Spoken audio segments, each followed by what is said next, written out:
Hello, আজকে আমরা খুব কাজের একটা ইংরেজি শব্দ শিখব। ব্যাপারটা সহজ আর মজার করতে চলেন একটা ছোট্ট গল্প দিয়ে শুরু করা যাক। ধরেন ফুলদানিটা খুব পাতলা কাচের আর রাখতে হবে বেশ উঁচু একটা নড়বড়ে তাকের ওপর। তাহলে কাজটা কিভাবে করতে হবে? অনেক সাবধানে, তাই তো? এই রকম কাজের জন্য একদম পারফেক্ট ইংরেজি শব্দটা হলো জিঞ্জারলি। চলেন শব্দটা নিয়ে আরেকটু জানি। উচ্চারণটা খেয়াল করেন। জিঞ্জারলি, জিঞ্জারলি।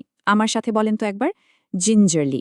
আসলে জিঞ্জারলি শব্দটা দিয়ে যত্ন, চিন্তা আর একটা নরম ভাব বোঝানো হয়, মানে কোনো ক্ষতি এড়ানো।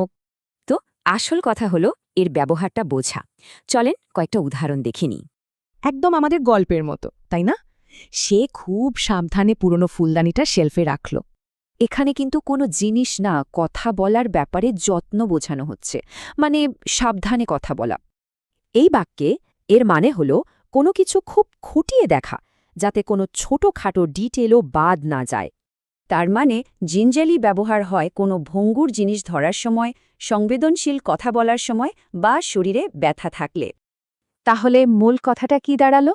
বিশেষ যত্ন আর সাবধানতা দিয়ে কোনো কাজ করাকে জিঞ্জারলি বলে।